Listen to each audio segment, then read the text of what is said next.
What if I told you that one investor ran a hedge fund for 30 years and never had a single losing year? Not one. Not even during the 2008 financial crisis. And this same man helped execute the most legendary trade in financial history, making over $1 billion in a single bet that broke the Bank of England. This is the incredible true story of Stanley Druckenmiller, the man who turned $1 million into $23 billion and the one massive mistake that nearly destroyed everything. Our story begins on June 14, 1953, in Pittsburgh, Pennsylvania. Stanley Freeman Druckenmiller was born into a middle-class family. His father was a chemical engineer working for DuPont, and his mother was a homemaker who loved golf and the stock market. Nothing about his childhood suggested he would become one of the greatest investors of all time. But then something happened that would shape Stanley's character forever. His parents divorced when he was in elementary school. Young Stanley went to live with his father while his two sisters stayed with their mother in Philadelphia. The family moved around frequently because of his father's job transfers. By 8th grade, Stanley had attended 6 different public schools. He lived in New Jersey, then Virginia, then Delaware. This constant moving taught him something crucial. He learned to adapt quickly to new environments. He learned to read situations and people. These skills would later become essential in his investing career. When his father was transferred again right before Stanley's senior year of high school, something remarkable happened. Stanley wanted to graduate with his class at collegiate school in Richmond, Virginia. So 4 local families took turns hosting him, putting him up for 2 or 3 months at a time so he could finish school. This act of kindness left a deep impression on Stanley. It taught him about community and giving back, values that would guide him later in life. After graduating high school, Stanley headed north to Bowdoin College in Maine. And here's where things get interesting. Stanley didn't major in finance or business. He started as an English major. He loved stories and patterns in literature. But eventually, the puzzle-like nature of economics drew him in, and he switched his major. He graduated in 1975 with degrees in both English and economics. That combination of storytelling and analytical thinking would become his secret weapon. After college, Stanley enrolled in a PhD program in economics at the University of Michigan. But he quickly realized something. He didn't want to spend years writing academic papers that nobody would read. He wanted to be in the real world, making real decisions with real consequences. So Stanley made a gutsy move. He dropped out of the PhD program to take a job as an oil analyst at Pittsburgh National Bank. It was 1977, and Stanley was 24 years old with no finance experience. Just raw intelligence and hunger to learn. Within 1 year, Stanley became head of the bank's equity research group. 1 year. Most people spend a decade climbing to that position. But Stanley had something special. He could see patterns that others missed. He could connect economic trends to stock prices in ways that seemed almost magical. His bosses quickly recognized his talent. In 1981, at just 28 years old, Stanley made another bold move. He founded his own investment firm called Duquesne Capital Management. He started with just $1 million in assets and 2 clients. Nobody knew who he was. He was working out of a small office, but Stanley had a plan. He wasn't going to invest like everyone else. He was going to focus on macroeconomic trends. He would look at interest rates, currency movements, monetary policy, and global events. Then he would make big, concentrated bets based on his analysis. And it worked. Duquesne Capital started generating impressive returns. In 1985, his success caught the attention of Dreyfus Corporation, a major investment firm. They hired Stanley as a consultant. By 1986, he was running the Dreyfus Fund while simultaneously managing Duquesne Capital. Stanley was splitting his time between Pittsburgh and New York, working insane hours. But he loved every minute of it. Then came 1987. Stanley's skill was put to the ultimate test. On October 19, 1987, the stock market crashed. It was the worst single-day decline in history. The Dow Jones Industrial Average dropped over 22% in one day. Investors lost fortunes. Hedge funds collapsed. But Stanley did something incredible. On the morning of the crash, he sensed something was wrong. He sold out his entire position. By lunchtime, he had gone net short, meaning he was betting the market would go down. And when the market plummeted that Thursday, Stanley made money. He had predicted and profited from the worst day in stock market history. Stanley's performance during the 1987 crash made him a legend in investment circles. And one person who noticed was George Soros.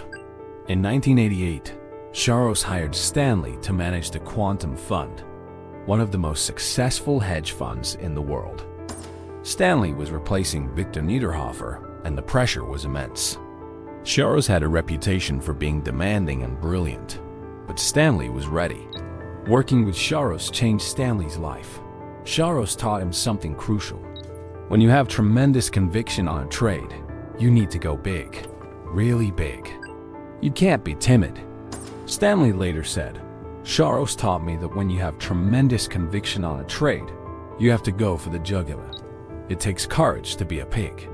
That philosophy would lead to the most famous trade in financial history. In 1992, Stanley was analyzing the European currency markets. Britain had joined something called the European exchange rate mechanism, which pegged the British pound to other European currencies. But Stanley noticed something. The pound was overvalued. Britain's economy was weak. Inflation was high. And the Bank of England didn't have enough foreign currency reserves to defend the pound if investors started selling. Stanley went to Soros with his analysis. He wanted to bet against the British pound. Soros looked at Stanley's research and said something unexpected. He told Stanley they should bet even bigger. Instead of risking 100% of the fund, they should use leverage and bet 200%. Stanley agreed. They were going all in. On September 16, 1992, the Quantum Fund started aggressively shorting the British pound. They were betting billions that the currency would collapse. The Bank of England tried to defend the pound. They raised interest rates. They bought pounds with their reserves. But it wasn't enough. The selling pressure was too great. By the end of the day, Britain was forced to withdraw from the exchange rate mechanism and devalue the pound. The date became known as Black Wednesday. Stanley and Soros made over $1 billion in profit from that single trade. Soros became known as the man who broke the Bank of England. But insiders knew that Stanley had identified the opportunity and executed the strategy. It was one of the greatest trades ever made. Over the next few years, Stanley continued his winning streak. He shorted the Swedish krona and made another $1 billion. He bet against the Thai baht and Malaysian ringgit during the Asian financial crisis. Every trade seemed to work. From 1988 to 2000, Stanley managed the Quantum Fund and achieved extraordinary returns. Meanwhile, his own firm, Duquesne Capital, was also crushing the market. But then came 1999, and Stanley made a decision that would haunt him. The tech bubble was in full swing. Internet stocks were soaring to absurd valuations. Companies with no profits were worth billions of dollars. Stanley knew it was insane. So in early 1999, he shorted $200 million worth of tech stocks. He was betting they would crash. But instead, they kept going up and up and up. By March, Stanley had lost $600 million on his short position. He was forced to cover his shorts, and the Quantum Fund was down 18% for the year. Stanley was frustrated. He hired two young traders who understood the tech sector, and these traders started making money. A lot of money. While Stanley was out of tech stocks, his two young employees were making 3% per day. Their accounts were up 50%, while Stanley was barely positive for the year. And this is where Stanley made his biggest mistake. He couldn't stand watching others make money while he sat on the sidelines. In January 2000, Stanley sold all his tech stocks. He told Soros it was crazy that he was stepping aside. But by March, watching his traders get rich every single day was driving him insane. Stanley later recalled that 3 times in 1 week, he picked up the phone to buy tech stocks, then stopped himself. "Don't do it." He would say, "Don't do it." But the temptation was too strong. Finally, he picked up the phone and bought $6 billion worth of tech stocks.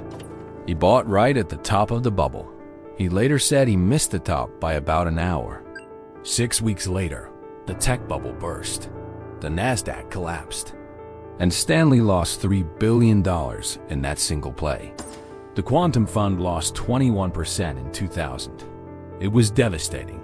Stanley resigned from managing Soros's money. When asked what he learned from this disaster, Stanley gave a brutally honest answer. He said, "I didn't learn anything. I already knew that I wasn't supposed to do that. I was just an emotional basket case and couldn't help myself." Stanley returned to focus exclusively on Duquesne Capital. And remarkably, he rebuilt. From 2000 to 2010, Stanley continued to generate incredible returns. Even in 2008, when the S&P 500 lost 38% and most hedge funds collapsed, Duquesne Capital made 11%. Over his entire career managing Duquesne, Stanley achieved an average annual return of 30% without any money-losing year. 30% per year for 30 years. It's one of the greatest track records in investment history. By 2010, Duquesne Capital had grown to over $12 billion in assets. Stanley was at the peak of his career. And then he made a shocking announcement. He was closing the fund and returning all investor money. He was tired. The stress of managing other people's money while maintaining his perfect record was overwhelming. Stanley said he was worn down by the pressure of trying to maintain one of the best trading records in the industry. He wanted to focus on his family and philanthropy. Stanley converted Duquesne into a family office, managing only his own money and his family's wealth. And he threw himself into giving back. Stanley and his wife Fiona have donated over $1 billion to various causes. He gave $100 million to found a neuroscience institute at NYU School of Medicine. He donated $705 million in 2009 alone to foundations supporting medical research, education, and fighting poverty. He serves as chairman of the board of Harlem Children's Zone, an organization founded by his college friend. In 2013, he gave $25 million to the organization. Stanley also remained an active investor. In 2019, he bought large positions in Microsoft, Abbott Laboratories, and Salesforce. In the early 2020s, he invested heavily in AI stocks like Nvidia and Palantir, then sold them before the market corrected, once again showing his incredible timing. As of 2024, Stanley's net worth is estimated at $6.9 billion. So, what can we learn from Stanley Druckenmiller's incredible journey? First, talent reveals itself quickly. Stanley became head of equity research in 1 year. He founded his own firm at 28. If you're truly exceptional at something, people will notice fast. Second, the best investors make concentrated bets. Stanley learned from Soros that when you have real conviction, you need to bet big. Diversification is for people who don't know what they're doing. Third, even the greatest investors make emotional mistakes. Stanley's tech bubble disaster proves that knowing what to do and actually doing it are two different things. Emotion can override logic, even in the most disciplined minds. Fourth, a perfect track record creates enormous pressure. Stanley closed his fund because the stress of never having a losing year was crushing him. Sometimes success becomes its own burden. Fifth, adapting quickly is essential. Stanley moved 6 times as a kid. That taught him to read new situations fast. In investing, The ability to change your mind based on new information is crucial. And finally, true success includes giving back. Stanley has given away over $1 billion. He's focused on education, medical research, and helping children in poverty. He once said he gives for selfish reasons because he loves changing outcomes for people who haven't had the opportunities he had. That's the mark of a life well lived. Stanley Druckenmiller's story is proof that with intelligence, discipline, adaptability, and the courage to make big bets when you have conviction, extraordinary success is possible. But it's also a reminder that even the best investors are human. They feel fear, greed, and envy just like everyone else. The difference is how they respond to those emotions most of the time, not all the time. If this story inspired you, make sure you're subscribed to this channel. Drop a comment below and tell me what lesson from Stanley's career resonated with you most. Was it his 30-year winning streak? His role in breaking the Bank of England? Or his honest admission about his emotional mistakes? Let me know your thoughts. Thanks for watching, and remember, the greatest investors aren't the ones who never make mistakes. They're the ones who learn from them and keep going.